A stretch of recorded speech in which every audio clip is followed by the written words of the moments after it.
Olá, bom dia a todos. A gente vai, nessa aula, dar continuidade, à parte dos métodos numéricos para escoamento em nano e microescala. Nós estamos ainda na parte do curso relativa à nanoescala, onde a gente vai estar tratando essencialmente da dinâmica molecular ou de simulações moleculares, E a ideia hoje é finalizar essa discussão quanto à dinâmica molecular, trazendo alguns aspectos da metodologia e criar um ambiente para a gente poder fazer uma primeira experimentação, com os métodos numéricos. No caso aqui, iniciando a partir da dinâmica molecular com um código que é chamado LAMMPS, E esse código talvez seja o mais utilizado aí pela comunidade da área de materiais, física e química, para a parte de dinâmica molecular. A gente vai estar discutindo um pouco mais em detalhes sobre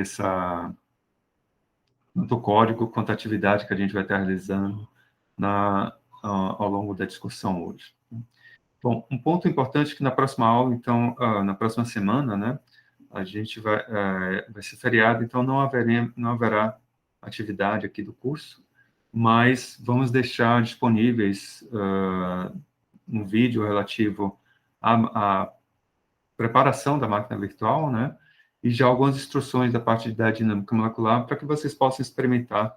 E aí, quando retomarmos, na próxima aula, que aconteceria no dia 19 de outubro, a gente já poder fazer essa experimentação e finalizar, essa primeira parte ligada à dinâmica molecular, ou às simulações moleculares. Bom, só fazendo um pequeno sumário do que a gente viu na aula passada, nós introduzimos a ideia das simulações moleculares, como a primeira etapa dentro de uma perspectiva em multiscala dessa questão do escoamento, E o que foi colocado foi a justificativa de por que essas simulações moleculares, apesar da gente tratar, no nível de átomos e moléculas, elas permitem que a gente possa obter propriedades físicas, macroscópicas, e aí poder validar, com resultados experimentais e, ao mesmo tempo, poder criar uma conexão, um acoplamento com escalas maiores, Então, a ideia, essencialmente, vem do fato da simulação molecular ela ser capaz de a gente poder calcular médias, temporais de um observável. Então, essas médias temporais entenda como uma sequência de eventos, não apenas do tempo, Por exemplo, se eu fosse usar o método de Monte Carlo, seria esse efeito, que estaríamos obtendo, E essas simulações moleculares, elas funcionam pelo fato da a gente não vai precisar fazer uma média sobre um tempo infinito, mas pelo fato da gente estar visitando, os espaços, os pontos mais importantes do espaço de fase, que é aquela região entre posições e momento, das partículas, isso faz com que permita que mesmo com tempo finito a gente consiga obter um tempo finito, uma sequência de eventos, finitos, a gente possa estar obtendo essas médias temporais e, portanto, calculando, o que seria os nossos observáveis ou as propriedades macroscópicas. Tá? Então, na aula de hoje, a gente vai comentar como é que a gente vai poder obter essas propriedades a partir das simulações moleculares. Bom, e só lembrando também, especificamente, dentre as opções que a gente tem nas simulações moleculares, a gente vai, nesse curso, estar focando na dinâmica molecular, por um motivo óbvio, que é a gente acessar informações dinâmicas do fluido de nosso interesse. Então, pensando em termos da questão do escoamento, a dinâmica molecular ela permite não apenas fazer uma descrição do ponto de vista termodinâmico, mas também do ponto de vista das propriedades de transporte, como viscosidade, coeficiente de difusão, que vão ser importantes para a gente poder estar conectando e acoplando com escalas maiores. E só lembrando, a essência da dinâmica molecular é resolver as equações de Newton para as partículas. No caso aqui, as partículas que a gente vai ter interessado são átomos ou moléculas, e essas partículas elas interagem entre si a partir de um potencial, que depende das posições dessas partículas, e uma vez que a gente conhece essa energia, a gente consegue calcular o gradiente numericamente, ou seja, obter as forças, né? E a partir das forças ser capaz de obter aceleração e, portanto, obter, né, o que seria a sequência temporal, né, a propagação temporal aí das posições das partículas, né? Então, nesse sentido, né, a partir dessa média temporal que a gente vai estar obtendo as propriedades físicas, né? Bom, um ponto importante que eu realcei na aula passada, e acho que vale a pena também trazer aqui nessa discussão logo no início, é que eu entendo, para essa parte do curso, né, essa equivalência, né, da média temporal como sendo uma média do ensemble é o que permite que a gente possa estar utilizando a dinâmica molecular como uma ferramenta, né, para obter as propriedades físicas de interesse, né? Então, essencialmente, por conta, né, da chamada hipótese ergódica, que estabelece essa relação, a gente consegue fazer essa exploração no espaço de fase e, ao longo dessa exploração, ser capaz de acumular, né, as propriedades físicas e, portanto, e dessa forma, né, com a média temporal, obter o que seria as propriedades macroscópicas, né? Bom, só lembrando, na essência, um código de dinâmica molecular, ele vai seguir esse aspecto, né? O primeiro é uma definição de algumas informações, e, obviamente, as posições e velocidades das partículas iniciais, né? Uma vez que eu conheço as posições iniciais, eu consigo obter as energias, e, portanto, ser capaz de calcular as forças, né, para um determinado instante. Então, se eu tenho as forças, né, eu consigo obter a aceleração e, portanto, fazer que seria a nossa propagação temporal das posições, né? Isso é feito de uma forma cíclica, né, e onde cada passo a gente acumula o que seria nossas propriedades físicas, né, e ao final do nosso cálculo a gente vai fazer uma média, né, sobre essas informações, né? Então, aqui esse tempo total, né, ele vai depender do sistema físico de interesse, né, do fenômeno que a gente esteja interessado em estar obtendo, e, obviamente, respeitando as condições que estaríamos no regime de equilíbrio, né? Então, o sistema precisaria estar chegando ao equilíbrio, e, ao mesmo tempo, a gente precisaria de uma outro cálculo, outra fase do cálculo, que envolveria a produção, né? Ou seja, o acúmulo dessas propriedades para a gente poder fazer uma média e assim obter as propriedades físicas de interesse, né? Então, é dessa forma que a gente vai estar realizando, né, essa discussão em termos da dinâmica molecular. Bom, então, o que foi feito e que eu vou dar continuidade hoje seria estar discutindo cada uma dessas etapas, né? Seria equivalente a rotinas dentro de um código, um pseudocódigo computacional, e a partir dessas variações, né, dessas contribuições, a gente está discutindo alguns detalhes da técnica, né? Então, vai ser dessa maneira que a gente vai estar procedendo. Então, na aula passada, nós essencialmente discutimos essa parte das forças, né?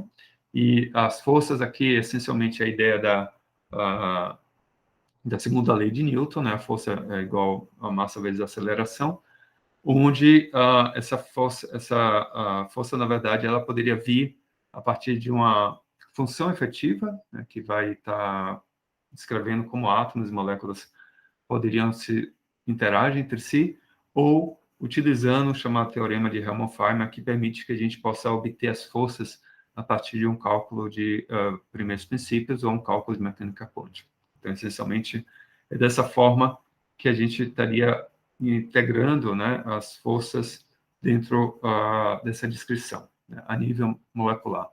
Obviamente, todo esse arcabouço estrutural da dinâmica molecular, ela pode ser estendida para outras partículas, não apenas átomos e moléculas, né, desde que a gente conheça esse potencial de interação entre essas partículas, né? Bom, foi introduzido o chamado potencial de Lennard-Jones, né, que tem essa fórmula funcional, onde você tem dois termos, um termo atrativo e um termo repulsivo, e só lembrando que o termo atrativo, ele tem uma explicação dele, né? Ele vem de mecânica quântica, e o termo repulsivo né, a gente esperaria que fosse uma exponencial, mas, na verdade, aqui o Lennard-Jones, uma questão pragmática, né, que seria o quadrado desse termo, ele mostra que em regiões de curto alcance, ou seja, pequenas distâncias, né, esse comportamento de R elevado a 1 sobre R elevado a 12, né, ele se assemelha à exponencial e, portanto, de uma forma bem prática, esse potencial ele captura, né, qualitativamente, mesmo quantitativamente, para alguns casos, né, o aspecto da interação entre essas partículas. Então, muitas das experimentações que a gente vai estar realizando envolve, né, esse termo não ligante que está ligado, que é relacionado ao potencial de Lennard-Jones.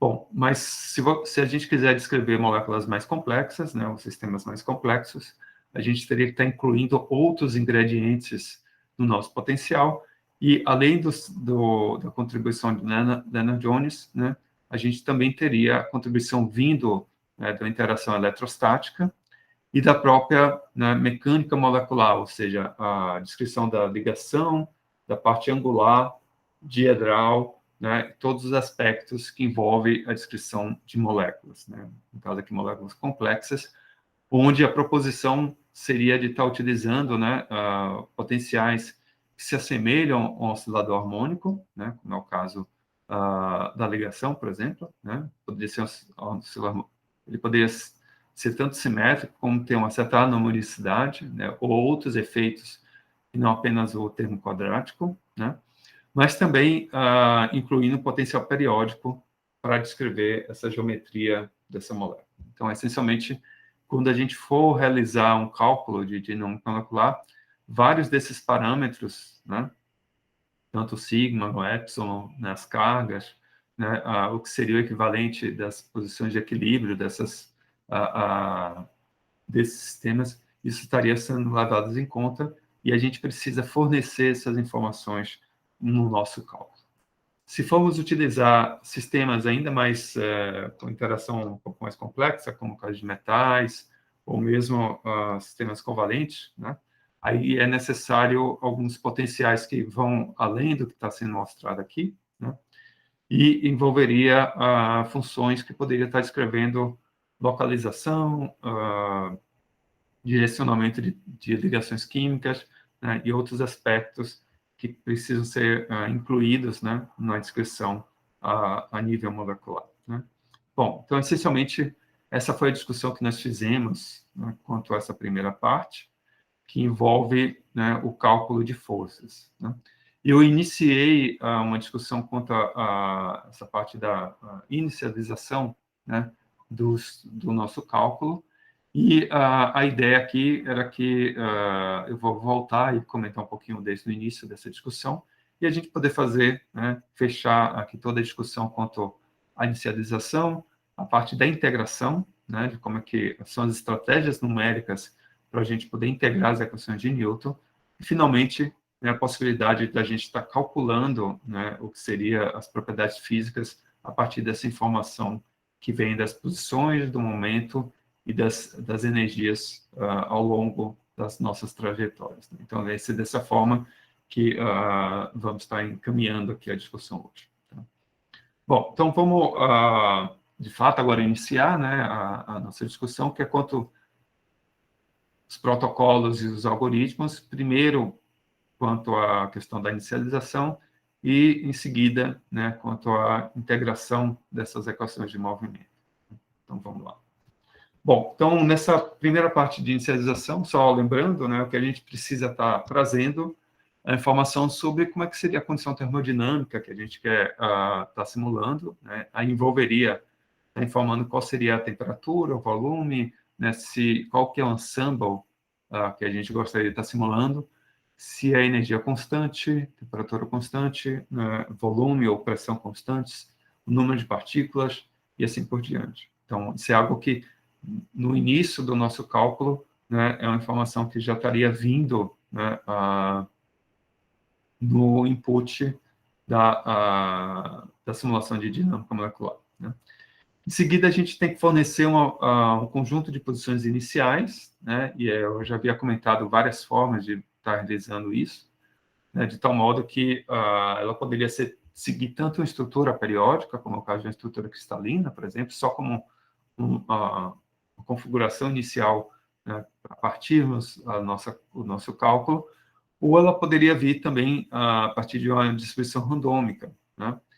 Obviamente, na questão da distribuição randômica, pode acontecer de estar um átomo muito próximo do outro, né, e as energias ficarem muito altas, e aí é sempre recomendado fazer uma minimização de energia, ou seja, você trazer essa configuração para uma configuração onde as forças, né, estariam próximas de zero, né, então você minimiza a energia, né, como dados de entrada, né, para a minha dinâmica, né? Bom, nós precisamos fornecer quem seriam as velocidades, né, de cada uma das partículas, e aí uma sugestão, visto que a gente vai estar considerando uma certa temperatura, uma certa energia, né, prover uma informação sobre as velocidades, né, de tal modo que a gente consiga, por exemplo, utilizando a distribuição de Maxwell-Boltzmann, que reflete, né, uma certa temperatura média. Então, dessa forma, você já começa com as velocidades próximas daquela temperatura alvo ou daquela energia alvo que a gente gostaria de estar explorando. E, finalmente, uma vez que eu tenho as posições, eu consigo calcular as forças com dadas as coordenadas iniciais, né, desde que eu conheça o potencial interatômico que estaria descrevendo, né, esse sistema. Então, dessa maneira, a gente consegue fazer essa descrição, né, das posições, velocidades e das condições termodinâmicas do meu sistema, né, e levando em conta que também a gente vai ter que já fornecer, né, a priori, qual que é o potencial, qual que é a força de interação entre esses átomos e moléculas, qual o funcional que a gente vai estar utilizando aí na dinâmica molecular, né? Bom, eu já havia comentado sobre a possibilidade de estar podendo prover, né, essas posições a partir de posições de uma estrutura cristalina, né? Eu não vou comentar um pouco mais sobre isso, mas tem alguns pontos que vale a pena revisar. O primeiro é quanto às limitações, né, tanto de tempo quanto da escala espacial, né, da qual a gente vai estar realizando esses cálculos, porque, obviamente, nós temos um limite, né, do número de partículas que a gente vai poder estar explorando, e a gente não tem a capacidade computacional, né, de poder estar fazendo um cálculo com um número macroscópico de partículas, ou seja, 10 a 23, né? Algo da ordem do número de Avogadro. Então, a maneira como a gente resolve essa questão é que vamos usar algumas estratégias numéricas que vão permitir que a gente possa estar realizando a simulação de sistema, emulando como se o sistema fosse infinito, né? Ou seja, com um número limitado de partículas, mas considerando a possibilidade da gente explorar sistemas muito como um comportamento similar ao macroscópio, né? E a outra limitação, ela vai estar ligada ao tempo de simulação. Esse aqui realmente é talvez um desafio ainda em termos de proposições de metodologias que permitam que a gente possa explorar os nossos sistemas por mais tempo, onde algumas técnicas vão estar ligadas tanto às equações a maneira, as estratégias numéricas para integração, né, no tempo, bem como, né, a possibilidade da gente estar utilizando, né, de forma de acelerar essa dinâmica, né, como é uma tendência hoje em dia, né? Então, tem várias técnicas que estão sendo propostas exatamente para abordar esse problema. Bom, a questão da escala temporal, e acho que aí eu volto a trazer um ponto importante na nossa discussão, é que, dentre das variáveis que a gente vai estar inicializando no nosso sistema, seria esse passo de tempo, né? E temos que escolher um passo de tempo que, de alguma forma, seja capaz de capturar todo o movimento, né, daquele sistema de interesse, né? E aí, dessa maneira, uma forma de você poder estar obtendo quem seria esse time step, ou seja, esse passo de tempo, seria levando em conta, né, o movimento mais rápido do nosso sistema. Então, a gente consegue verificar isso, né, a partir das frequências vibracionais de modelos de sistemas moleculares, que são informação que experimentalmente nós temos acesso, e a ordem de grandeza, né, usual dessas frequências vibracionais é da ordem de dezenas de terahertz, né? Então, você está falando de um período, né, que seria da ordem de femtosegundos. Então, se eu quiser ser capaz de capturar esse movimento de vibração, né, molecular, estaria ligado a essa frequência de vibração, né, o nosso o alto valor desse sistema, em termos da parte vibracional, a gente teria que escolher passos de integração que seriam da ordens de femtosegundos, né, 10 a menos 15 segundos. Então, se eu estiver interessado em simulações da ordem de nanosegundos, né, que é 10 a 9, então a gente já está falando aí de 1 milhão de passos, né, pelo menos. Então, é algo que temos que estar no nosso radar, né, quanto à questão da limitação do tempo, né? E, obviamente, tem situações que a gente, por mais... você pode colocar quanto tempo você puder dispor do ponto de vista computacional, mas pode ser que, do ponto de vista cinético, né, a gente não consiga observar a passagem de um estado para outro em função, né, dessas barreiras cinéticas. Então, portanto, também essa é uma limitação das técnicas de dinâmica molecular que podem ser corrigidas usando outras técnicas, né, ou a combinação de técnicas, né? Só para manter claro que não é sempre que a gente vai poder estar usando a dinâmica molecular como forma, né, de estar fazendo essa prospecção no espaço de fase. A gente vai ter essa limitação temporal, né, e que é bom ter isso em mente quando estivermos realizando os nossos cálculos, né? Bom, e aí vem a questão que já havia adiantado na aula passada, né, e aqui eu vou trazer novamente, e está ligado às condições de contorno, né, que é a estratégia numérica para a gente poder ser capaz de simular o nosso sistema, só que agora de uma forma infinita, mas usando um número limitado, né, de átomos e moléculas, ou de partículas no nosso sistema, né? Então, essa maneira como a gente vai estar trazendo aqui, né, tem várias estratégias para isso, e a pergunta crucial vai ser como é que a gente vai conseguir reproduzir, né, essas interações de átomos e moléculas usando, né, uma célula computacional limitada em termos de tamanho, né, mas tendo que levar em conta todo o ambiente, né, do meu sistema. Isso aqui também é algo importante a ser considerado quando a gente estiver tratando, né, de simulações híbridas, do ponto de vista de multiscala, que envolve quando é que você sai de um regime quântico para o regime clássico, né? Ou seja, quais são os limites em termos das condições de contorno para cada uma delas, e essa relação entre a parte eletrostática, né, como simular um ambiente eletrostático, como simular o ambiente mecânico, as propriedades elásticas do meu material, portanto, essa resposta mecânica desse meio, né? E, finalmente, do ponto de vista de energia, né, como fazer essas conexões, né? Então, isso está tudo ligado a como que a gente vai estar impondo, né, essas condições de contorno no meu sistema. Bom, então, a maneira como é feita, a gente tem duas estratégias. A primeira seria se você tiver um sistema finito, ou seja, uma nanopartícula, uma molécula isolada, né, ou mesmo aglomerados atômicos, né? Nesse caso, a gente não precisa impor nenhuma condição de contorno, né? Então, essencialmente, né, o nosso sistema ele seria finito e não haveria necessidade de estar impondo essas condições. Obviamente, nos códigos, nossos códigos usuais, né, por default, a gente vai estar impondo, né, que nossos cálculos vão estar sendo realizados dentro de uma certa célula computacional, né? E aí é onde entra essa ideia, né, quando a gente for tratar sistemas sólidos ou líquidos, né? que seria a gente emular o que seria um sistema infinito. Então, essencialmente,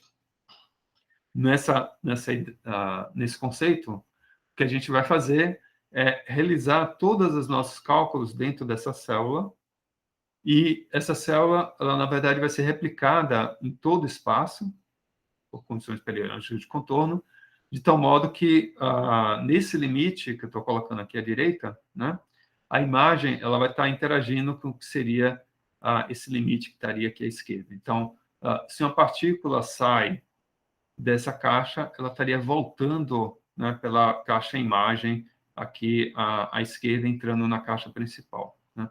Então, essa vai ser a estratégia que vai ser utilizada para emular essa condição do tamanho infinito, né?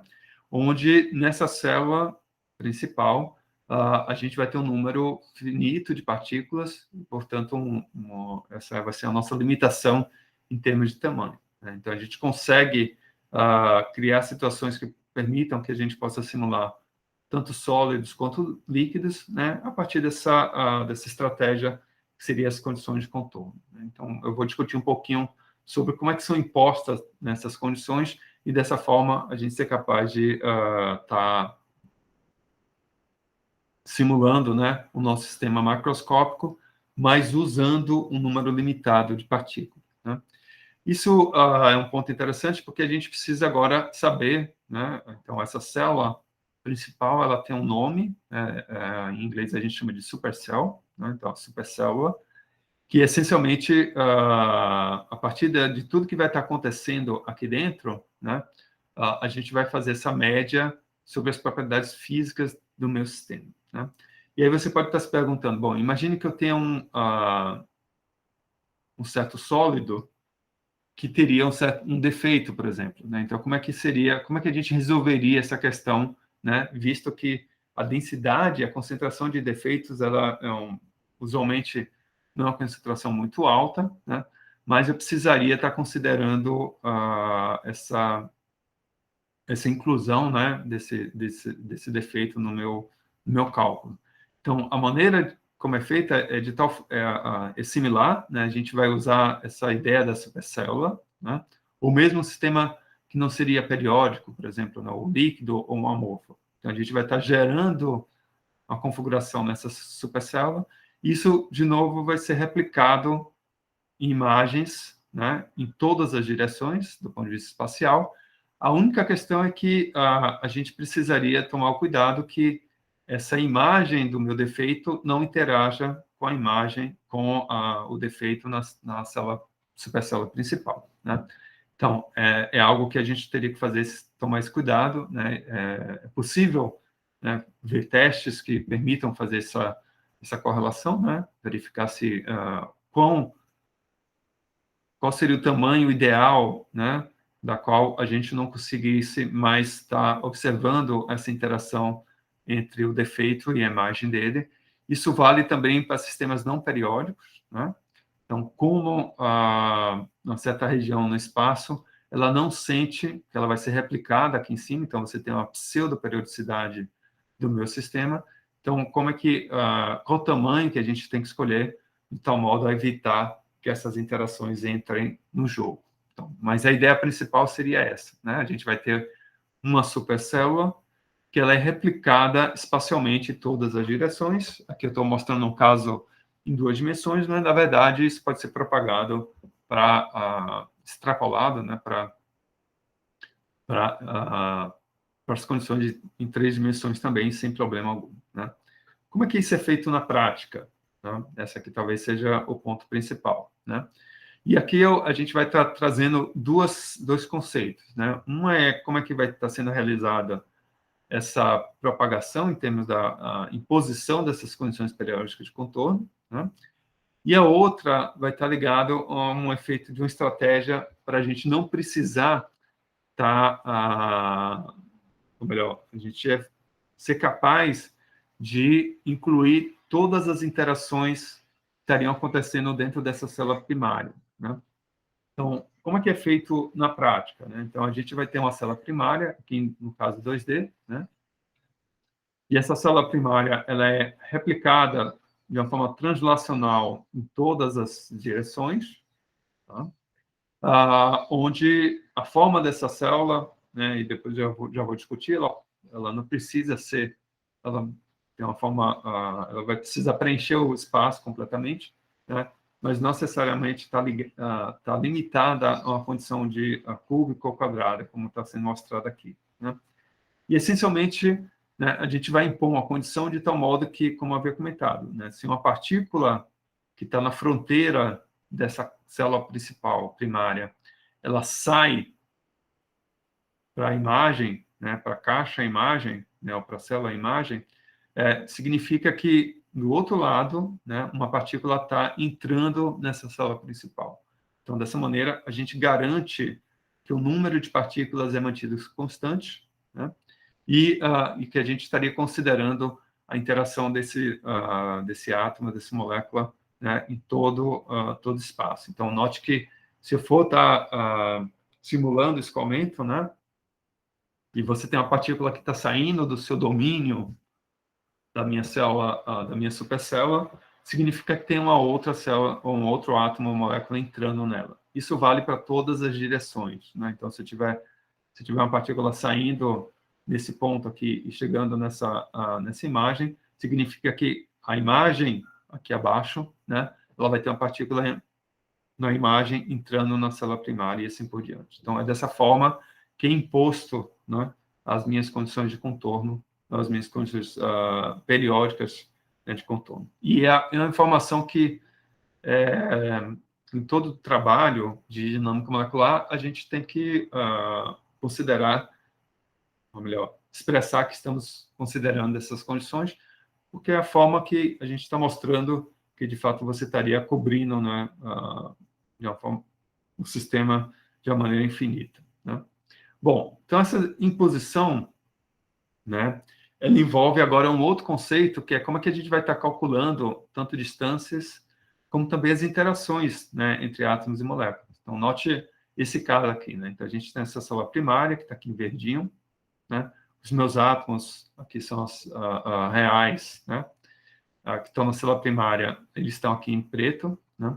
E aí eu vou pegar a interação desse átomo I com os demais átomos do meu sistema. Então, note, o átomo I e K, a gente vai considerar essa interação, mas o átomo I e J, eles estão bastante longe, né?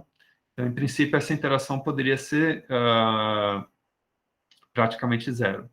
Só que esse átomo J, né, se a gente for olhar agora a imagem aqui à esquerda, ele vai ter uma certa distância a imagem dele, né, vai ter uma certa distância desse átomo I. Então, a gente tem que considerar também essa interação.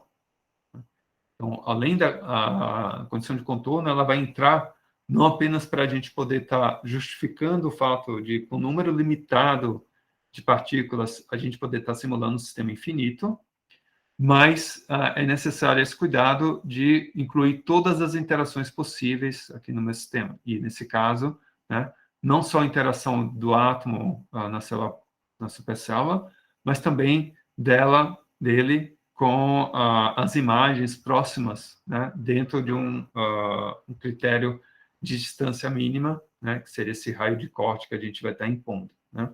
Então, essa é uma das formas de você fazer isso, né? Isso aqui é um pseudocódigo, né, utilizando o Fortran, é essencialmente calcular a distância, né, e verificar se essa distância está dentro do tamanho daquela caixa. Senão, a gente rebate, né, esse meu átomo para a imagem e, portanto, considera também a interação dele com aquele átomo. Então, essencialmente, o que a gente vai estar fazendo aqui é, a cada passo, centralizando, né, o que seria o centro da minha supercélula no átomo que eu estou interessado em calcular essas interações, né?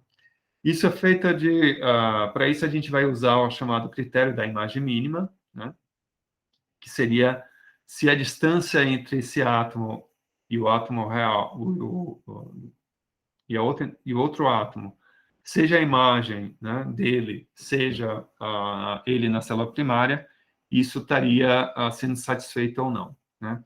Então, aqui tem várias situações que podem acontecer. A primeira... desculpa, eu perdi uma... pergunta aqui há muito tempo atrás do João. Pode continuar, professor. Depois, a hora que o senhor for dar intervalo, aí você volta lá. Porque senão Tá você vai legal, voltar muito. perfeito. Desculpa que eu não estava acompanhando aqui o chat, não Tudo vi a bem. sua pergunta. Mas aí, quando a gente dá um intervalinho, a gente volta nela. Bom, então, para a gente satisfazer essa condição, né, o primeiro ponto é a distância entre esses dois átomos, né, ela é menor que a metade da caixa. Então, se for menor que a metade da caixa, eu vou considerar a interação deles na célula primária, ou seja, na minha supercélula. Né? Pode acontecer que essa distância, né, ela seja negativa, né, ou seja, ela seja muito maior se eu for considerar a distância entre esses átomos na nossa supercélula. E aí o que vai ser feito, essencialmente, olhar a interação desse átomo com a imagem, né, do outro átomo, né, que estaria a uma distância muito mais... estaria dentro desse meu critério, né, de imagem mínima. E a gente teria uma outra condição, né, que seria quando essa distância for maior do que metade da caixa, né? Então, significa que, na verdade, a gente estaria considerando a interação desse átomo, né, com a imagem do outro átomo, só que na caixa à direita, né? E assim por diante.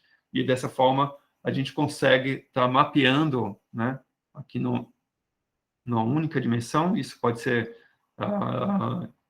traduzido, extrapolado para as 3 outras direções, e com isso a gente consegue, a partir desse critério da imagem mínima e das condições de contorno, né, periódicas de contorno, está incluindo todas as possibilidades de interação desse átomo, seja com átomos que estão na célula primária ou na imagem, né, nas células vizinhas. Né? Então, dessa forma, a gente consegue, né, tá, de fato, descrevendo todas essas interações e aproveitando, né, que a gente teria um número limitado de átomos e moléculas aqui dentro dessa supercélula. Né? Então, isso é imposto, né? A gente,